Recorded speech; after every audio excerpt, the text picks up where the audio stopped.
جو آپ سے اس میں جھگڑا کرے اس کے بعد جو علم میں سے آپ کے پاس آ گیا تو آپ کہہ دو تم آؤ ہم اپنے بیٹوں کو اور تمہارے بیٹوں کو بلائیں اور اپنی عورتوں اور تمہاری عورتوں کو اور اپنے آپ کو اور تمہیں بھی بلائیں، پھر ہم گڑ گڑا کر دعا کریں، بس ہم جھوٹوں پر اللہ تعالیٰ کی لعنت بھیجیں۔ بلا شبہ یہ یقیناً سچا بیان ہے اور اللہ تعالیٰ کے سوا کوئی معبود نہیں، اور بلا شبہ اللہ تعالیٰ یقیناً وہی سب پر غالب کمال حکمت والا ہے۔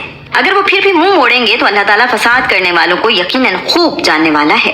آپ کہہ دیں اے اہل کتاب اس کلمے کی طرف آؤ جو ہمارے درمیان اور تمہارے درمیان برابر ہے، یہ کہ ہم اللہ تعالیٰ کے سوا کسی کی عبادت نہ کریں اور اس کے ساتھ کسی کو شریک نہ ٹھہرائیں، اور ہم اللہ تعالیٰ کے سوا ایک دوسرے کو بھی رب نہ بنائیں۔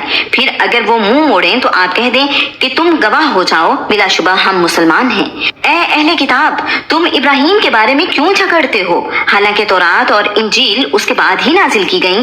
تو کیا تم سمجھتے نہیں؟ ہاں تم وہ لوگ ہو، تم نے اس بات میں جھگڑا کیا جس کا تمہیں علم تھا، پھر اس کے بارے میں کیوں جھگڑا کرتے ہو جس کا تمہیں علم ہی نہیں؟ اور اللہ تعالیٰ جانتا ہے اور تم نہیں جانتے۔ ابراہیم نہ یہودی تھے اور نہ عیسائی، بلکہ وہ یکسو مسلمان تھے اور مشرکوں سے نہیں تھے۔ یقیناً لوگوں میں ابراہیم کے سب سے زیادہ قریب وہ ہیں جنہوں نے ان کی پیروی کی، اور یہ نبی اور وہ لوگ جو ایمان لائے، اور اللہ تعالیٰ مومنوں کا دوست ہے۔ اہل کتاب میں سے ایک گروہ خواہش رکھتا ہے کہ کاش وہ تمہیں گمراہ کر دیں، حالانکہ وہ نہیں گمراہ کر رہے مگر اپنی جانوں کو، اور وہ شعور نہیں رکھتے۔ اے اہل کتاب تم اللہ تعالیٰ کی آیات کا کفر کیوں کرتے ہو حالانکہ تم گواہی دیتے ہو؟ اے اہل کتاب تم حق کو باطل سے گڑمڑ کیوں کرتے ہو اور کیوں تم حق کو چھپاتے ہو حالانکہ تم جانتے بھی ہو؟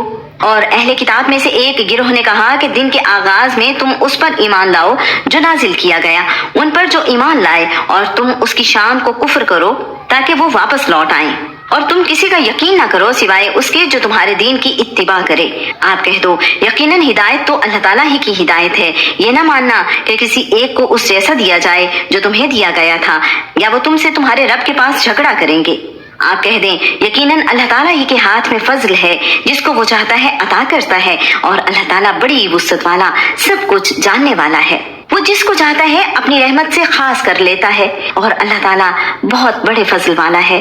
اور اہل کتاب میں سے ایسے بھی ہیں کہ آپ اگر اس کو ایک خزانے کا امین بنا دو تو بھی وہ اس کو ادا کر دے گا، اور ان میں ایسے بھی ہیں کہ آپ اگر اس کو 1 دینار بھی امانت دو وہ بھی آپ کو اس وقت تک ادا نہیں کرے گا مگر جب تک آپ ان کے سر پر کھڑے رہو۔ اس کی وجہ یہ ہے کہ یقیناً انہوں نے کہا کہ ان پڑھوں کے بارے میں ہم پر کوئی راستہ نہیں، اور وہ اللہ تعالیٰ پر جھوٹ کہتے ہیں حالانکہ وہ جانتے ہیں۔